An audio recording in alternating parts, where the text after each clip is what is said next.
coming to you from a rigged Domjot table. This is PoliTreks.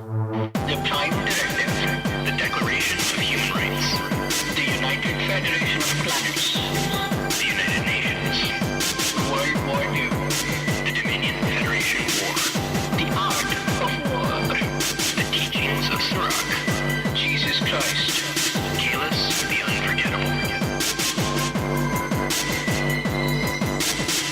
Welcome, everybody, to episode 7 of PoliTreks. We are so glad that you have come here.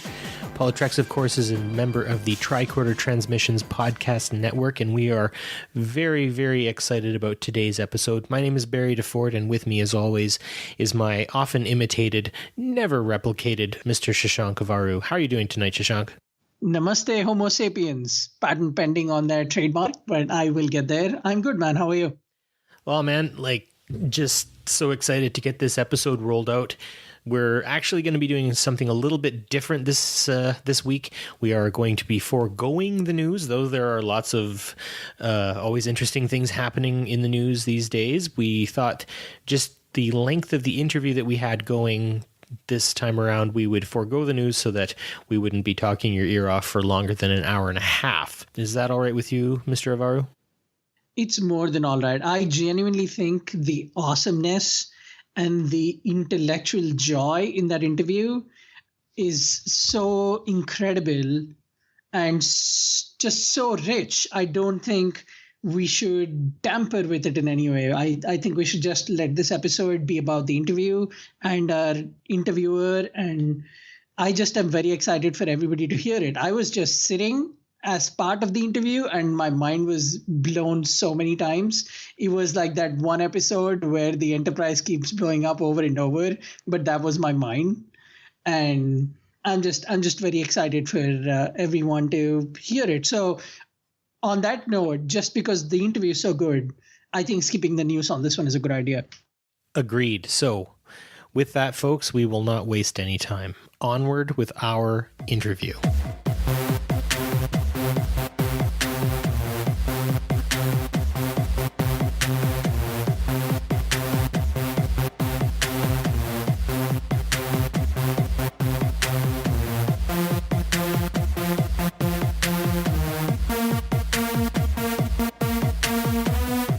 Welcome, everybody, to our main topic. I'm very excited, and so is Shashank, to welcome our first guest on PoliTreks, and that is the illustrious Mr. Manu Saadia. He was born in Paris and was a very early-aged Star Trek fan, and you can hear the story of that both on the podcast in a few moments, and also if you pick up his book, available at fine retailers everywhere. He studied history of science and economic history in both Paris and Chicago, and he has been featured with his book on several different publications. So we are very excited today to have as our first guest, Mr. Manu Saadia. Manu wrote, which is now one of my favorite Star Trek books. It's called Trekonomics. And the best way to introduce it, I think, is just to read a passage from the book. It is almost a paradox to state it this way, but in a society where nothing is scarce, and consequently where work is no longer a prerequisite for survival, finding good reasons to work becomes paramount. The defining existential question that everyone has to ask themselves: why work at all if it's not necessary? Because learning, making, and sharing is what makes life in the Federation worth living. Work, no longer a necessary burden, is the glue that holds the Federation together. Hey, Manu. Hi. Thanks for having me. The pleasure is all ours. We are very excited to have you as our first guest. And before we get deep into the weeds about economy and all the things concerning Trekonomics, if you had to tell someone about this book in three sentences or less, how would you pitch it? What would you say? I would just say Star Trek, among many of its qualities, is a very strange utopian world. And I think that is what makes it so unique and intensely loved by fans. And so the book is about the social organization of the world of Star Trek. And so it's economics.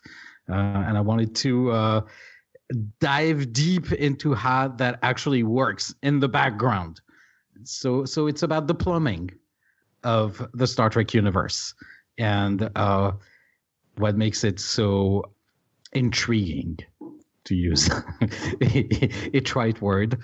And, since live long and prosper is the Vulcan salute, I wanted to figure out what does that mean in a world where money doesn't seem to exist. Wonderful, wonderful. So where did the idea for this book come from? So originally, this is something as a fan, I've been discussing with other fans for a very long time. I carried that with me for, almost 20 years. And the inciting event, so to speak, is my neighbor used to write and produce on Star Trek Enterprise. And we were knocking down a few beers, and we're like, okay, so everything's been written about Star Trek. And I was like, and I wondered, have you heard of anything about the economics, which seems to be like a pretty big deal in Star Trek? And he was like, oh, no. And then he was like, why don't you do it? I was like, okay. So it was almost on a dare, I would say. Yeah, it was on a dare. It was kind of like, okay, I'll do that because I know a little bit of economic history. So that's how it came about. And then I realized that, there was a little more to it. And in a way, it was for me how should I say that? As a fan, I wanted to give back to the community and to this cultural artifact that has nourished me for so long. So it was my way to introduce myself into the conversation and add a little more to the great discussion that is fandom. So early in the book, you mentioned something along the lines of coming to Star Trek as a person who identifies as a minority. I myself, being a Anglo-Saxon, Euro-Canadian, North American 18 to 35-year-old, I'm not one of those. And both you and Shashank share that in terms of being minorities, in terms of your ethnicity and cultural heritage. I wonder if you could maybe tell me and tell the audience a little more about the minority experience. And Shashank, I wouldn't mind asking you the same question too, and just sort of see where that goes. I think I don't know about you, Shashank, but I grew up as a Jewish dude. My father's Israeli. We're all like very Mediterranean. We have an Arabic name. France is not exactly the most enlightened country in the world, as opposed to Canada. And I'm actually not joking. So yeah, my experience was I was a little alienated from my surroundings, and finding refuge is a common experience when you grow up, not like everybody else, or being reminded that you're not like everybody else, even though you are like everybody else.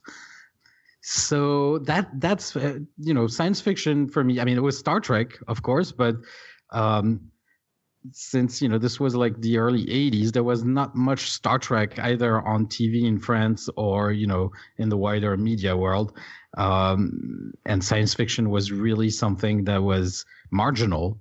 So I found in science fiction a way for me to understand the world and cope with it.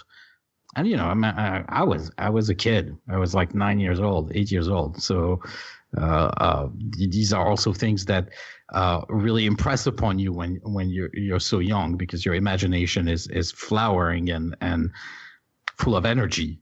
So I picked up on that helped me actually cope with not being like everybody else. The dirty secret here is that everyone's special and unlike anybody else, but if you belong in the majority, then you can always pretend that you're like everybody else.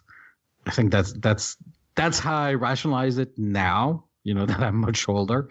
But at the time, yeah, it was for me a way to exist in the world that was reparative, restorative, if that makes sense. Yeah, that's a great point. The one thing that you said that intrigued me the most is where if you are the majority, you have the luxury of feeling like you might be like someone. But as a brown man from India in America, by necessity, I have to be different. And I have to find something that celebrates what it is to be different and what it is to be outside of what people think is the norm.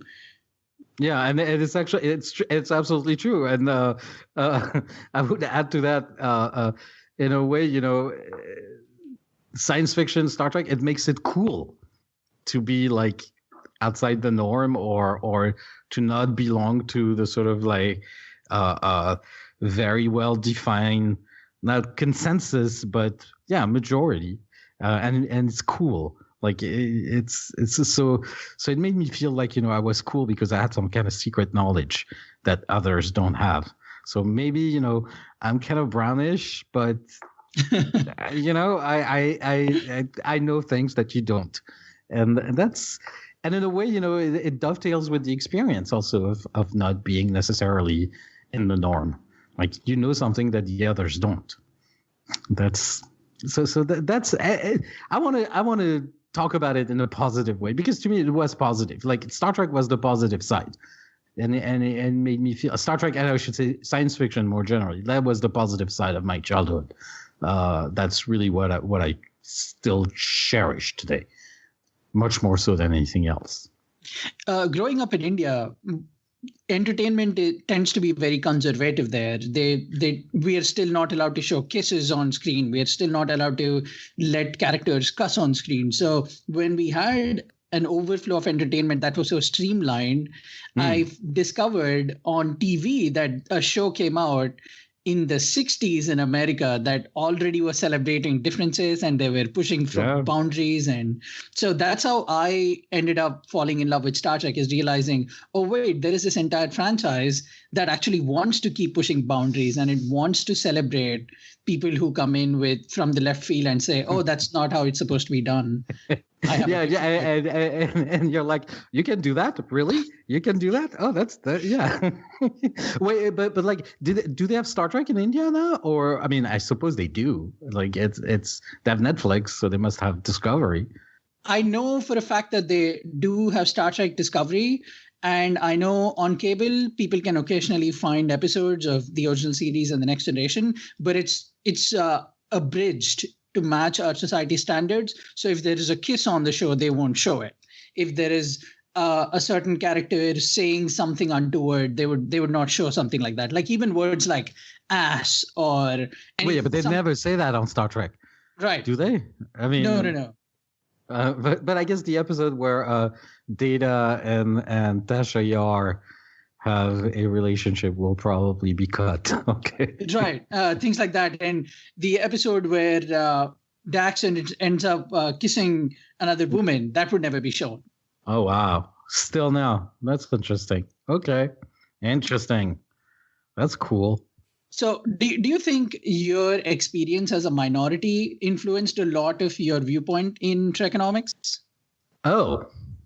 Do you think had you been separate ethnicity? Okay, so let me put it differently, if I may rephrase. The central experience of my life when I was a kid was to be in a family of very leftist parents. So that took precedence over, I would say, the more identity side of things. Like our identity was bound up in, my parents were leftists. So and all their friends were leftists, and I learned to sing the International before I learned the Marseillaise.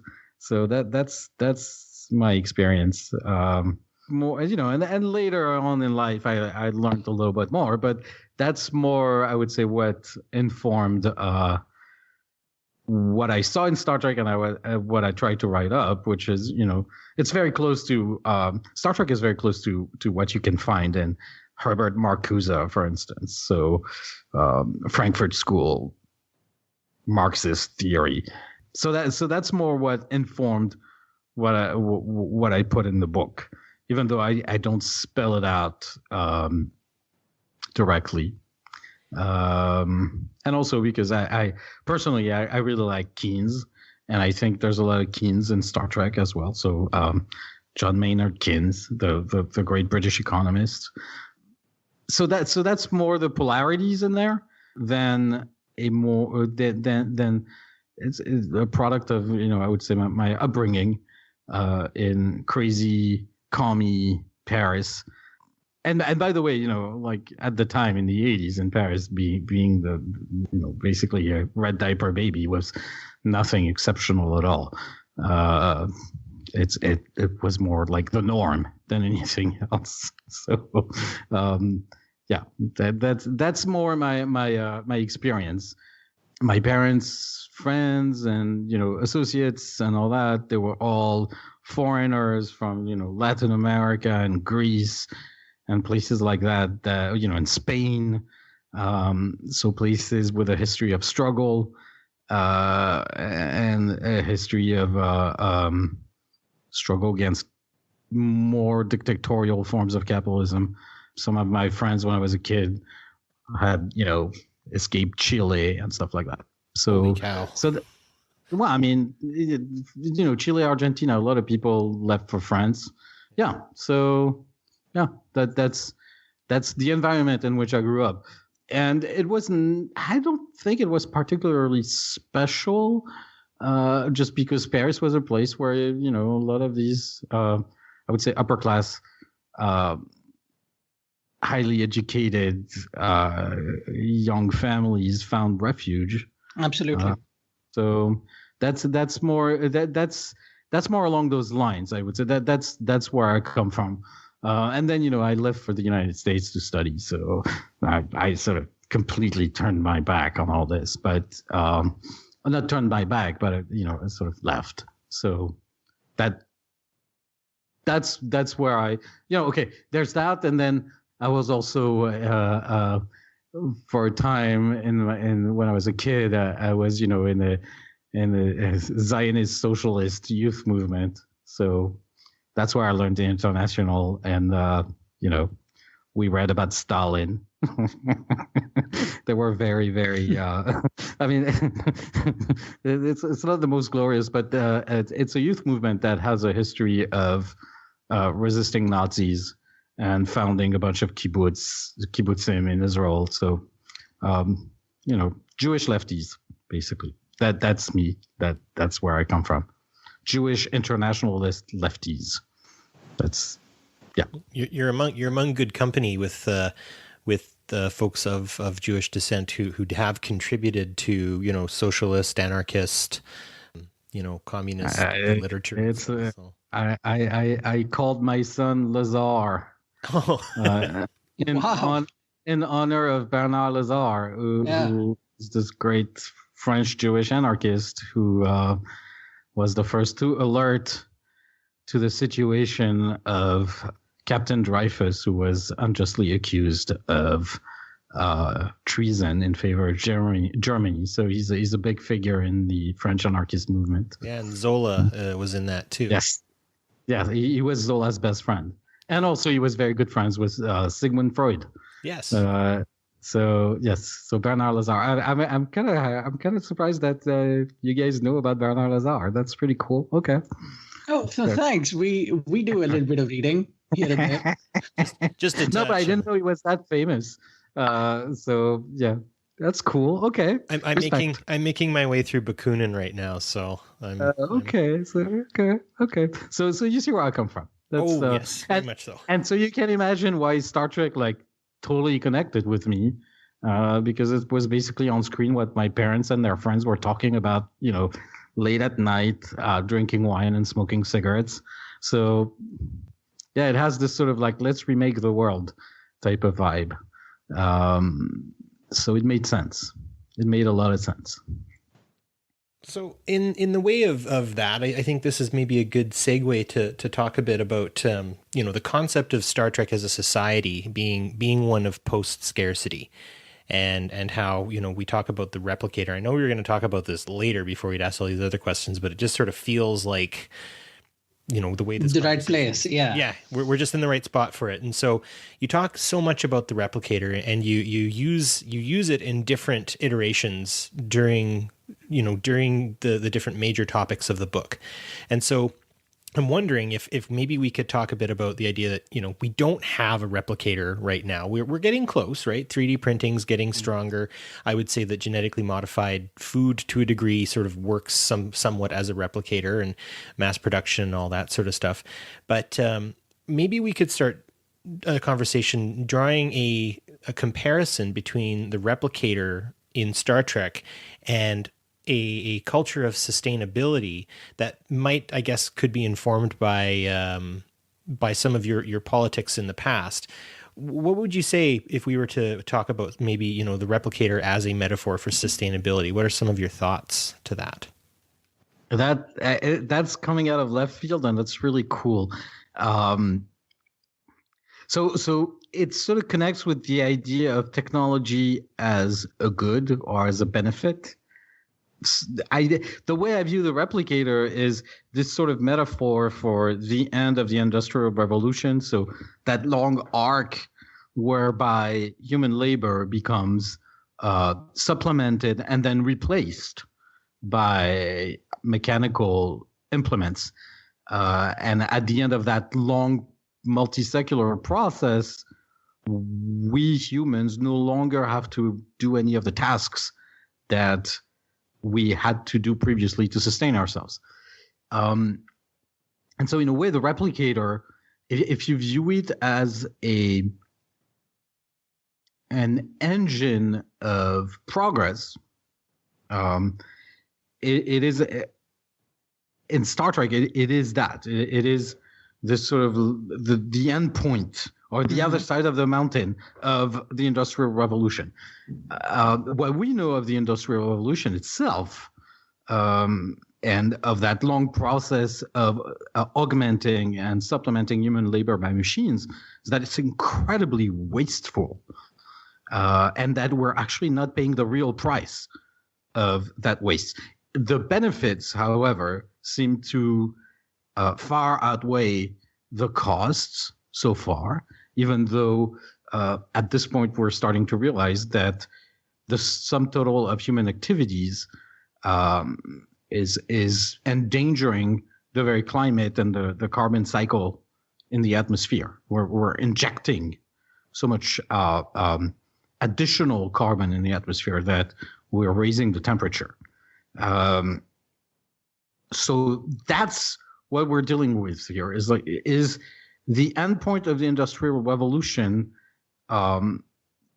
a system in which the production of goods and the transformation of raw materials into finished products, whether it's clothing or food or technology, can that process be so efficient that it will not pollute anymore, or it will not waste? Is there a point at which producing out of raw material does not create entropy? Because that's what we're talking about. The waste heat and the waste product is entropy. And that, I think, if we're talking in the real world, because in the world of Star Trek, obviously, they have resolved all these problems. There are no externalities. That is, there are no consequences and effects on third party of economic activity, like an externality. Yeah, the crisis of the commons is at an end, kind of idea. It's been solved. At least that's what they posit in Star Trek. They found a way. So in the real world, can you imagine producing everything in a sustainable fashion? It's hard to tell. And also it's particularly hard to tell. Here's why: because it's probably not the most economically rewarding to actually produce energy or produce goods in a way that's sustainable. The market is heavily skewed towards waste. You want to produce the cheapest. I was reading today about that about rare earth metals. So you need that to make batteries and various technological gizmos, and it's very important for electric cars.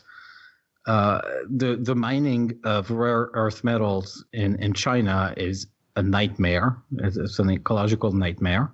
They're in very small quantities, locked into larger minerals and sediments, and you have to separate them, and that takes a lot of energy and a lot of adjuvants, and it's very dirty. So can we, in the real world, imagine a point at which, under the current economic system, we will reward sustainable production?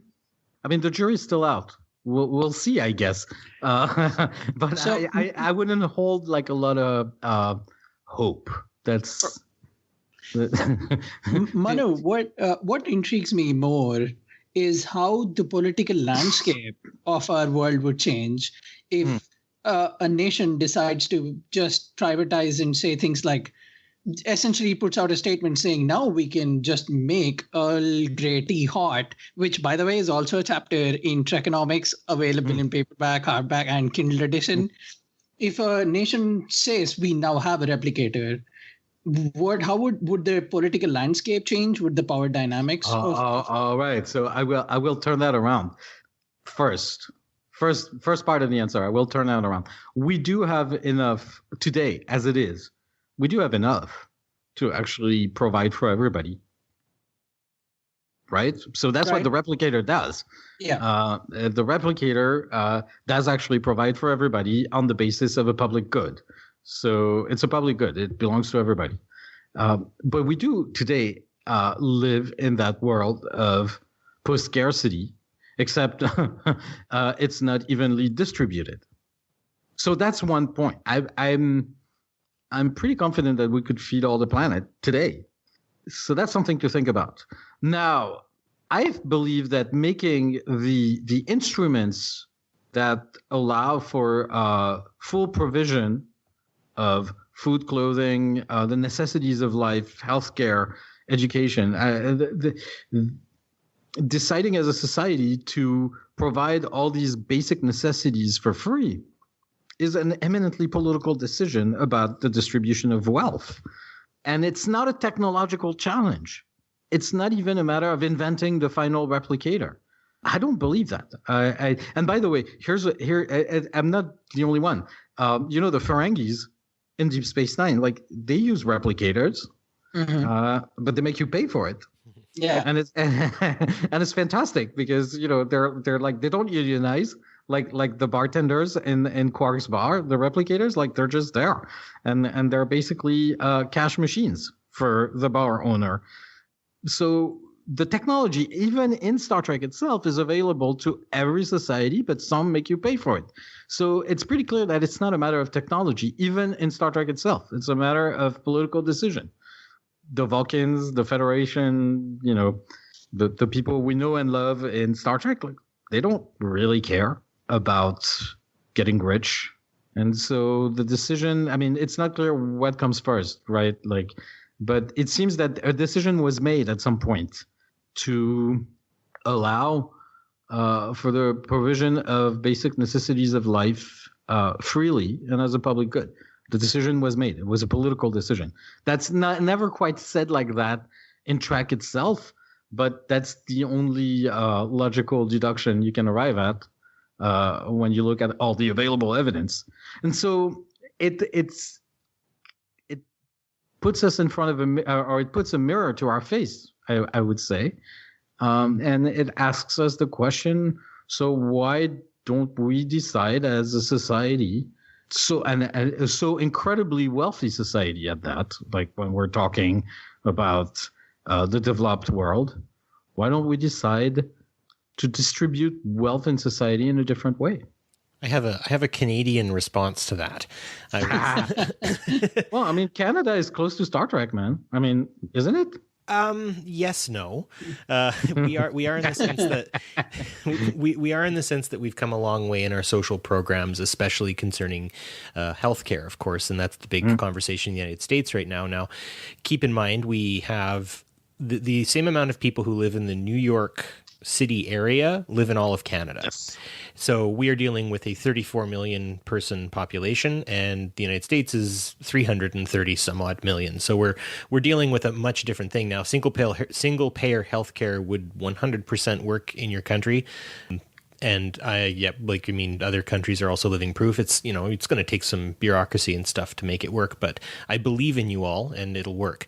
But the thing I was going to talk about, just to sort of respond to your statement there, Manu, is in my I did a social geographic, or what is it called now? I've lost the name of it. It's like looking at human geography. And basically what happened is, and you guys might be familiar with this type of treat. Canadian listeners will know precisely what a Timbit is. And it's a little tiny ball, which is a donut. It's like the donut hole, if say that was it. So our professor came in with enough Timbits. Like, he came in with boxes and boxes. Like, he must have spent at least $100, maybe $200, to feed the 400-person class. And the 400-person class was divided into thirds. So there was 1/3, a larger sort of middle third, and then another third kind of on the other side. And he divided us up into the developed, developing, and undeveloped world. And he gave everybody in the developed world, which, interestingly, I found myself in again, both in real and in quasi, fake, human geography class. We all got 4 Timbits, these little donut holes. The people in the developing world all got 1 Timbit each. And then for the undeveloped world, he presented a single Timbit for probably 150 kids and a plastic knife, to which immediately the one boy, or not boy, I mean, he would have been in his 20s, but I find I call university students kids now. He jumped up and grabbed the plastic knife and the Timbit and brandished it to all like the 149 people and told them all to back off. And I thought that was a... Nice. Which coordination. It's the problem of coordination, right? Yeah. And so then he said, how many of you in the developed world would like to pass out another, 2 of your Timbits? Because I actually have enough here so that everybody could have 2 Timbits. And the funny part is most of the people in the quote unquote developed world had already eaten most of their Timbits. They were gone. And they're like, well, we can't now because we've consumed it all. And so I think that's interesting how you've really brought home this case that, what we do is so very wasteful. And once it's gone, it's unfortunately gone. And so that's another thing I think we sort of talked about in our previous episode about, are we hitting a point in the concept of the crisis of the commons? For those listeners who don't know what the crisis of the commons is, it's basically resources outpacing consumption. And if we think about short-term... the other way around. Oh, yeah. Consumption. Sorry. Outpacing resources. Thank you. Short-term, it's always good to take as much as you can because that maximizes your profit. But long-term, it makes much more sense to equalize how much everyone is consuming to ensure that the resources remain sustainable.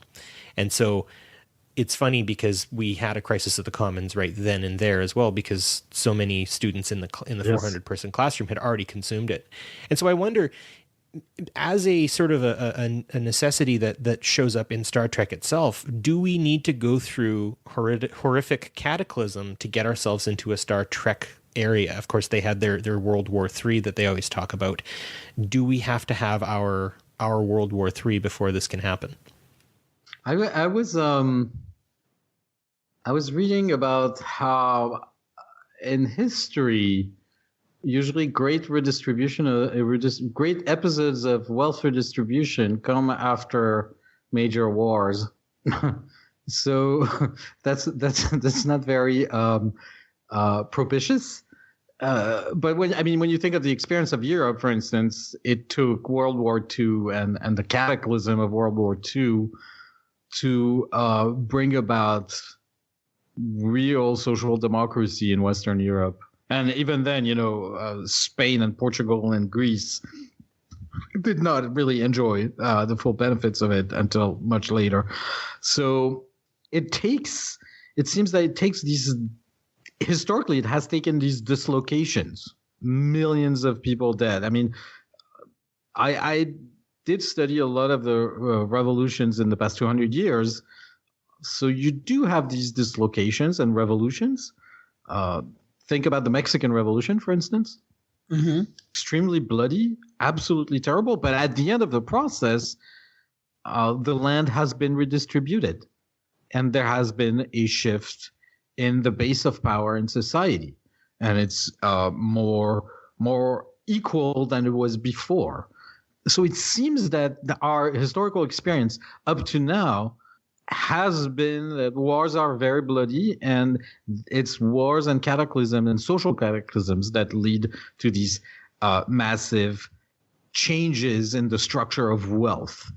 On the other hand, since 1945, it seems that slowly but surely an embryo of international order has emerged, whereby wars gets less bloody and we are able to manage a sort of slow rise in social wealth for everybody. I mean, it's not without problems, obviously. I mean, but look at what China has achieved in 30 years, or South Korea. I give that example in the book, but South Korea, went from basically rubble and nothing to probably the most advanced country in the world today, in less than 60 years. So it might be doable. I have good hope that it might be doable without war. We might be able to do this. Of course, failure is always an option, but we might be able to reorganize society without as much violence as in the past. If only because we've learned about it, and we know it's not necessarily the most efficient way to do it. Now, who can tell? I really hope we don't get into World War III. I really hope. It's just a bad idea all around, and probably it's not worth going into World War III to redistribute something as trivial and uninteresting as wealth. But that's the way I see it. But who knows? You also bring up an interesting point about how change is possible on such a large scale without violence. But to that I say, look at the current state of world affairs and how it seems like we are backtracking, and very deliberately there is a vocal population all around the world that is saying, let's go back to the way these things were. Like specifically, we can talk about how one administration. Yeah, that's where Star Trek fans are important. I mean, it sounds stupid to say it this way, but I think that's where things like Star Trek are important, because it carries the flame or the torch of a more liberal and nonviolent way of doing things.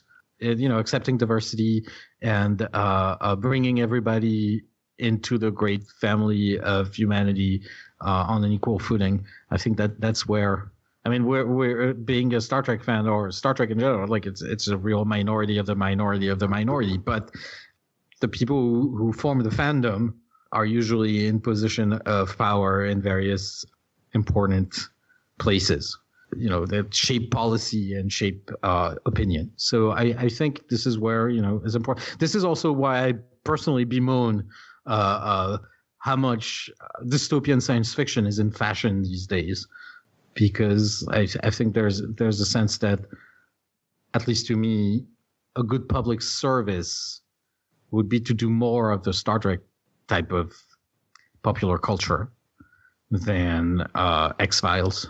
Although I love the X-Files, but yeah, it seems we're in the X-Files. We wanted Star Trek, and it seems that we're in the X-Files. These two shall pass, I hope.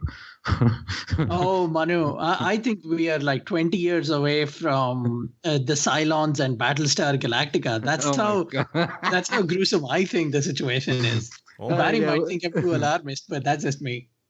Now, you get a point. Technology is going at a very fast pace. Yeah. It's almost like that's where you realize, I was trying to process what it means for a show like Discovery to be a prequel, and I think part of it is that science fiction as a terrain to explore the possibilities of technology and future technology is no longer as relevant as it was. because it's the technology is going faster than what you can imagine. So it's one of these things where yes, I'm very worried. And by the way, the book itself, while it was done on the dare, was also written, as a way to combat depression. So it's I'm trying to disentangle a world where most of the problems have been solved, and in a way, it's because the world we live in is riddled with impossible problems. That's where I was going with this. But yes. So in that respect, you've also mentioned that, when you kind of peel back the layers of the Federation, you've got very much an open society, and one that almost feels kind of banal, and how it, to have a well-functioning society where people have that kind of feeling of sort of like a quasi-Hegelian actualization, that the day-to-day workings of things do sort of kind of like, you don't have to worry about food because there will be food. You don't have to worry about shelter because there will be shelter, and everything kind of feels sort of almost boring or banal or sort of basic, I guess. Like I guess it doesn't make for good TV. Like showing happy people all day long. Like, that wouldn't make for good TV. But think about it this way, and I mentioned that in the book. Poverty in the real world, poverty has tremendous impacts on child development and brain development. Stress, financial stress, is incredibly detrimental, not only to your well-being in terms of actual nourishing yourself, eating, but it's also extremely detrimental to your state of mind. And I kind of know that because we were not always, as fortunate as we are now in my family. So this is something, the Federation is a world where nobody has to worry about that stuff. So everybody's sort of in a good state of mind, except for, Barclay. Depression still exists. But the object of depression is no longer necessarily centered around basic questions or basic anxieties about, will I be able to afford rent next month, or will I be able to do more than one meal or feed my children? So that's something to aspire to, I think, if only for the mental health benefits. Now, a word like that is probably, people usually object, oh yeah, but you'll have nothing to strive for. It's when you say boring, it's also, it feeds, not you, but in general, when people say, oh, it's going to be boring, it also feeds into this notion that you need to strive for something to actualize yourself, to be somebody in life. It somehow feels like in the world, the only two choices are boredom or suffering. Yes. But, in the name of some superior motives and delayed gratification, I'm not so sure. For me, at least, and that's where, I'm a hardcore Star Trek person. I don't believe there's such a thing as human nature. I think it's completely fungible as a concept and as an experience. And we respond to incentives in a way that's normal. And I strongly believe that we don't need to strive for wealth or achievements to actually be happy. I don't believe that. I believe that's an ideology of that comes from a place, an ideological place. It's a construct. It's something that's all new in the world. That you need to work and work hard to make money, to advance in the world and to be better than your neighbor. This is something recent. This is the world of the bourgeoisie. This is 200 years old.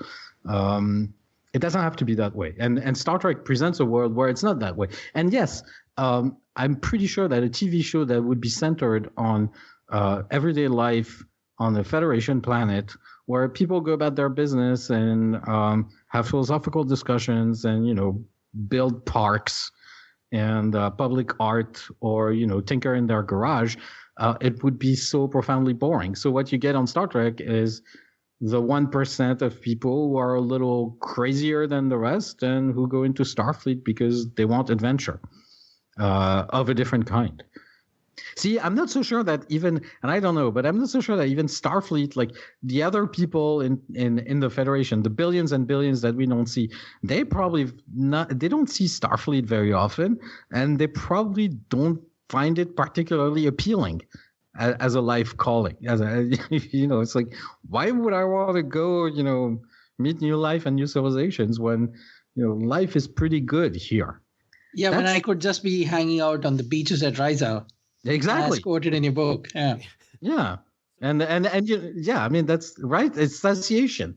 When you're satiated with the world, and like it's special people who are in Starfleet who will go to fight and die occasionally. So that's what you see in the show. But in real life, like, for instance, politics in Star Trek in the Federation is very perfunctory, because once you have solved the conflicts around the allocation of goods in society, what is politics left for? Well, what's the point of it's administration mostly? Because if there's no issue about allocating this or that particular piece of material or food or whatever, then, or resources in general, then politics is mostly diplomatic. It's diplomacy. That's why you have so many diplomats in the Federation, because you have to deal with other civilizations that are not as enlightened. But other than that, yeah, I mean, do you know what and I discussed that in the book a little bit. It really resembles the society that Asimov describes in Robots of Dawn. So I don't know if you guys read it. It's one of these novels from the mid 80s.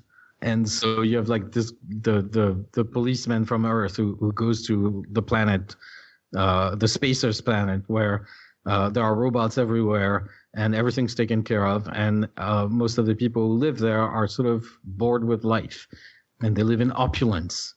And fully automated opulence.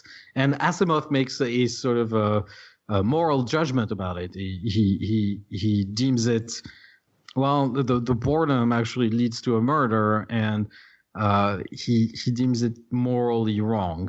But that's Asimov. But he describes it nonetheless as a sort of this utopian place. It's the Federation, and except instead of replicators, it's positronic robots. But it's what it is. I wouldn't mind living there. 10,000 robots for me, I wouldn't mind. I think it would be I think it would be fantastic. I'd be happy to be bored. That's how I look at it. Me, I'm too old for Starfleet, but I'd be happy. I'd be happy. I think this is something to strive for on Earth. That's where I want to lead. That was also the point of the book. So again, that kind of brings in this idea that people in the Federation day to day tend to just basically work for themselves and work to better their society and maybe even just sort of their immediate community. And like I'd mentioned, there's sort of a reference to Hegel of self-actualization being the main driver. But could such a drive be enough to check those people, say like Bashir's parents who augmented Bashir, who would cheat to get their aims and end up in these more glorified, societally superstar sort of positions like Starfleet, maybe as they would see a false actualization as a denial of their place in, say, like the Federation. Do you think that sort of thing might be a challenge, much like how we have like insider trading in the stock markets right now and all that sort of stuff? Yeah, dealing with cheaters, I find the Federation very, the way, for instance, they deal with Bashir's father, who basically breaks the cardinal rule of the Federation, which is everybody's equal. There's no cheating. I find the way they deal with him very merciful. It seems that, in the dialogue, and it's a very good episode for that. It's where Worf, for instance, thinks this is the worst thing you can do, and he's right. This is the worst thing you can do in Trek, and it seems though that the vast majority of the citizens of the Federation do not entertain such behaviors. So it seems that the constraint or the moral restraint not to do it is deeply internalized in 99.9% of the people. It seems to me the Federation seems to be incredibly moral, and its citizens seem to be incredibly moral and animated by a sense of justice that is deeply ingrained in them.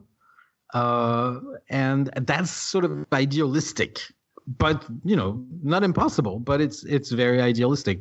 The notion that the sense of justice could be so widely shared and equally internalized. And I think the show wants to demonstrate the best of what's possible, even with some blemishes. That makes me think, that this sort of deep internalization of the obligations and duties and rights that come with living in the Federation, like the mirror of that is the Borg. And that's why it's such a great villain. It's because the Borg is pretty much like the Federation. It's the other society in Star Trek, in the Star Trek universe where scarcity has been solved slightly differently, but it is. And it seems that, what's funny about the Borg is the voice of the collective rings in every drone's head all the time.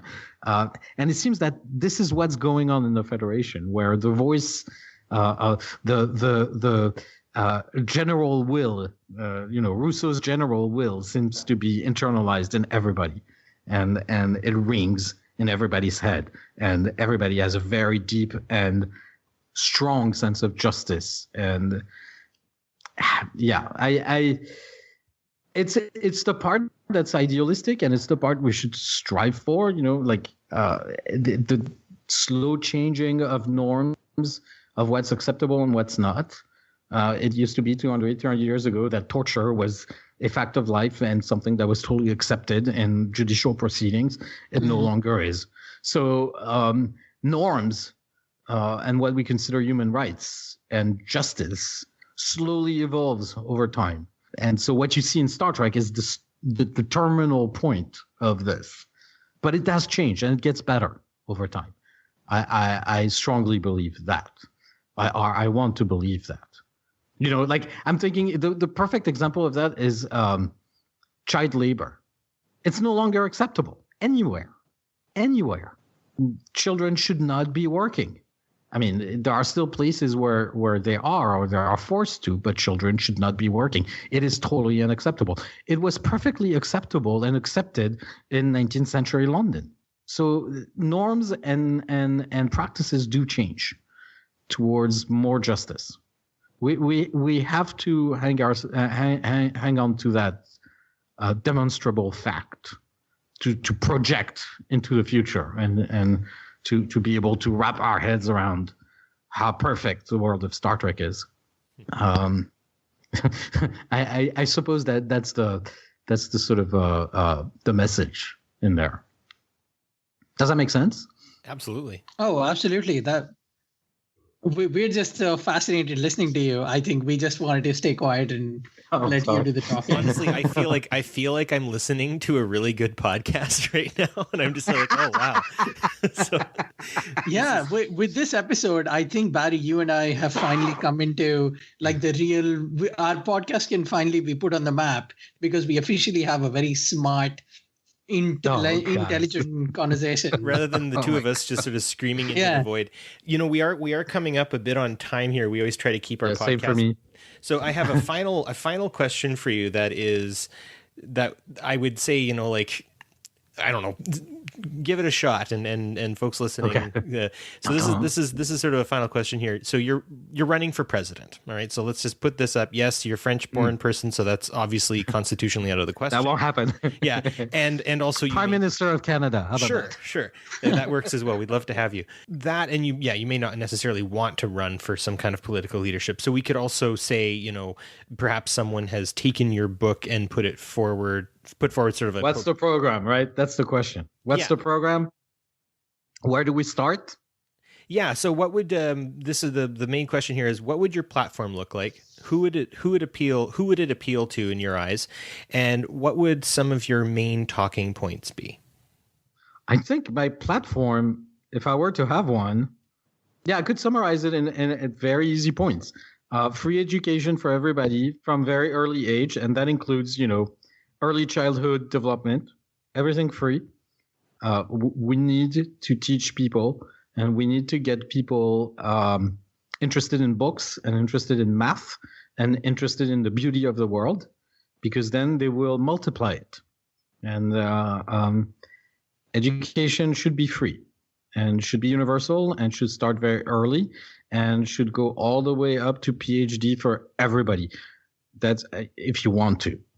That would be my first things. The second would be, you need also to take care of bodies and of health. And therefore, you need also to provide healthcare to everybody, regardless of age, class, level of education, regardless of any kind of social circumstances. Health should not be within the orbit of the market. Or the provision of health, at least. Research and drug development and, medical devices, sure. But the provision of healthcare to everybody should be free and should be a lifelong thing. So that's the second point. The third point, I would say, aggressive investments in public goods. That is public transportation, public utilities, sustainable energy, and research and development for the benefit of the commons. Much in the way, for instance, the GPS was developed, which is a perfectly public technology that is run at the cost of, $1 billion a year by the Department of Defense, the U.S. Department of Defense, and it has created so much wealth and goodness in society, and it's a bunch of satellites orbiting around the Earth, and it's completely public. There's nothing more socialist than the GPS. So using that as a model, be it for the internet, being for the provision of free, cheap, and non-polluting energy, infrastructures, and not roads, but public transportation, very fast trains and things like that. So I would say that I would start there. And that's already a lot. If you have free healthcare, free education, and a good public infrastructure, then, you're in the game. And that platform could work in the United States. It won't, because it's the United States and it's messed up. But that platform could actually be sold anywhere in the world, because this is what people want. And it could work in Egypt. It could work in Indonesia. It could work in Vietnam. It could work anywhere. Work in the sense, this is something that would be popular. Final point, freedom, because you don't have any of that if it's not enjoyed freely, and if the basic human rights and freedoms are not guaranteed, then that won't work, and people will not have fulfilling lives. A fulfilling life is a life where my freedom multiplies the freedom of others. And I think that's Bakunin who said that once. It is. So, and when I say freedom, I think, for instance, that prisons should be abolished. We should run the judicial system the same way it is run in Finland, for instance, or Norway, where it's much humane, and it's doable. Like these are developed countries, and so yes, so we could start with that, and then we'd be in the ballpark. And it wouldn't cost that much. And if you wanted to get crazy rich, even under these circumstances, you could. I think you might find wealth elsewhere too, in better places. Yes, exactly. I personally find wealth in reading philosophy all day long. It's not very productive, but it's actually very fulfilling. I know we are a couple of years away, but is it too early to say Manu Saadia 2020? I'm still not even a U.S. citizen, man. So it's going to take a little while. You and I both, my friend. Yeah, I mean, my wife is telling me I should do it, so I will probably do it. I will probably do it. Yes. Maybe I'll start with Congress. Yeah. And the slogan will be "Live long and prosper." I mean, we can all live by that. It's never too late, Manu. Never too late.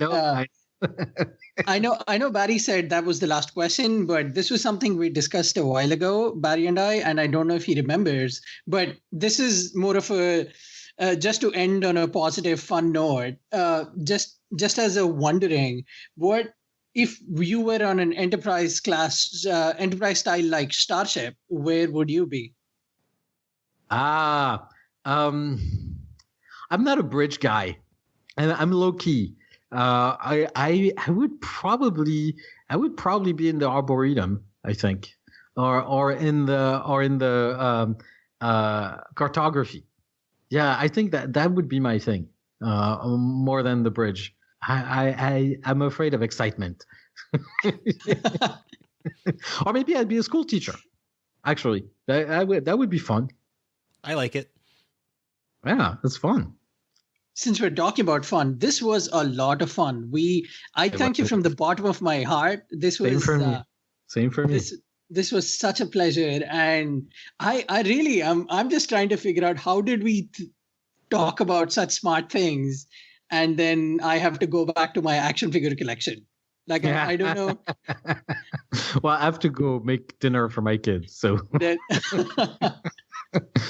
This is what anchors us in real life, is what anchors us and makes us, living in the moment is very important, I think. And Trek tells us that too. It certainly does. Right? Yeah.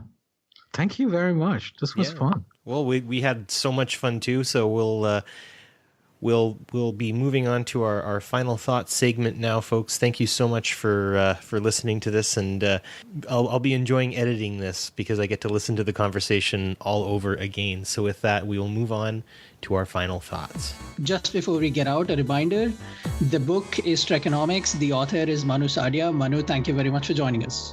Thank you very much.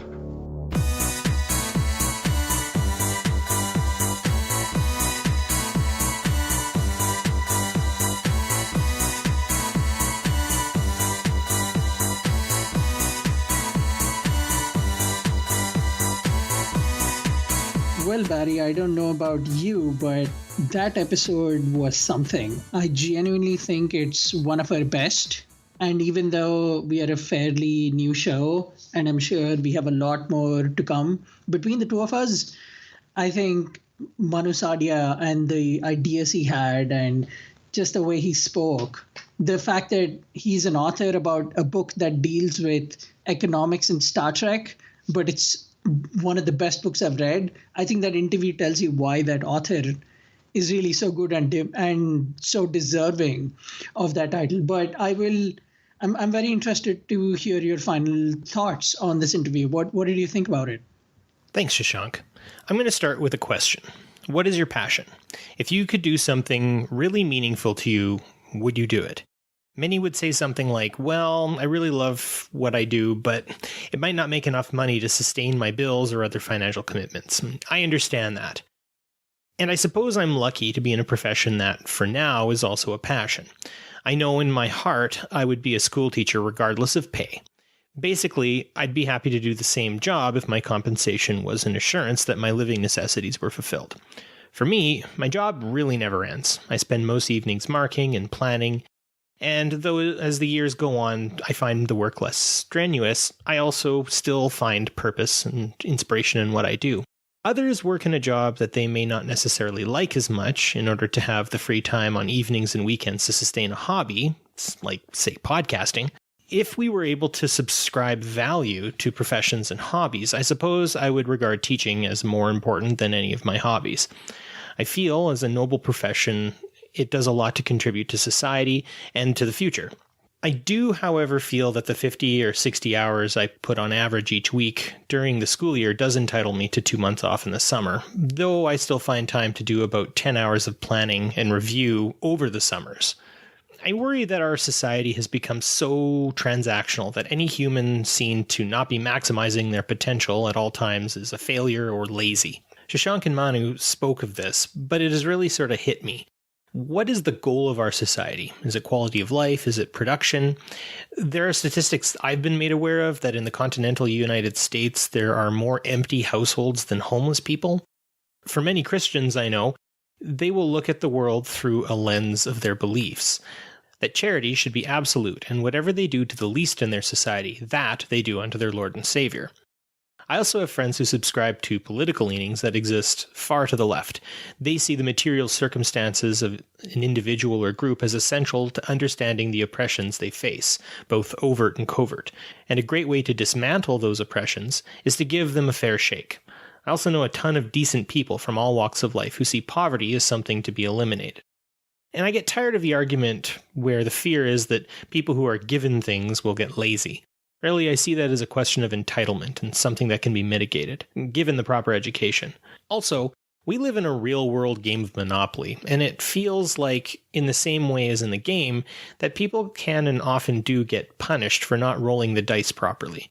Fellow Star Trek fans, you love a franchise that made it a top priority to envision a future where we as human beings do away with poverty, not because of any inventions, but because it's the human thing to do. I'll end with a story. I teach social studies for my grade 7 students, and I have a lesson that I do to help them understand historic First Nations society, or as you may know it as Native American society, and as it differs from Euro-Canadian society. So we play a game called Pit. If you've heard of this game, great. Also bear with me, I'm going to explain it for those who haven't played it. There are about 7 players, and each player gets 7 or so cards. Each card has a commodity of a particular value. For instance, wheat is a low commodity and gold and oil are higher commodities. And the goal is to corner a market of goods by getting all of one type of any commodity. In a hand of 7 cards, what a player gets is random, and the cards are shuffled before playing. It's important not to show any other players your cards, as you don't want them to know any markets you may be close to cornering. From there, a bell goes off and players trade blindly, only able to shout an amount of cards of a similar commodity without actually saying that commodity. The shouting is loud and it resembles a stock market scenario. The game ends when one player corners a market and yells "Pit." Points are tallied for that player who cornered a market, and I can't recall, but other points I think are given out for other things as well. Either way, the game is loud, competitive, and it's fast-paced. My students and I love it, but there can be hard feelings as lying can be a bit of an issue among students, especially when they want to win. After we play that game for a bit, we move on to a more First Nations-inspired way of playing Pit. The cards are still randomly shuffled and drawn, and students still get the same amount of cards in their hands. However, this time everyone can see everyone else's cards and not their own. It's up to the group to organize and cooperate in trade to ensure everyone gets one of the markets cornered as fast as possible. There's still a fun and fast pace to the game, but the mood changes drastically. This time the goal is collective benefit, and the students work hard to help one another find a market to corner. Once one student corners a market, he or she sets out to help others. The end is always satisfaction and congratulations all around. It can change the mood of an entire day for my classes sometimes. For instance, there were 2 students who were having a rough week, and that game of Pit helped mend things between them. And I recall later that day, they were sitting together in the cafeteria having lunch. So what I'm saying here is Manu's proposed society, much like Gene Roddenberry's and like the type I see among most Trek fans I know, is within grasp. Each person doing a bit will do a lot. So read Trekonomics, not as merely a fantastic book that a Trek fan did on a dare, but as an episode of Trek itself, one that explores the real possibilities that exist in our day-to-day to create our very own Starciety. And I truly hope you find some time and space to do something you love. It is amazing what it can do for your state of mind.